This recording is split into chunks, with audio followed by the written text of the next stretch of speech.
জাননে ওই বদন ওই এপেকতে মজা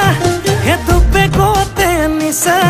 হে 3 নম্বৰ পেকটো পালে হৈ যাওঁ মই ৰজা মোৰ শীতানৰে গাৰু হবিনে ঐ ৰুণু হেতুকে পালে নালাগে মোক আনচুনো মনো মোৰ যৌৱনৰে জিলাতে এটি সৰু ঘৰ খেৰ পথাৰে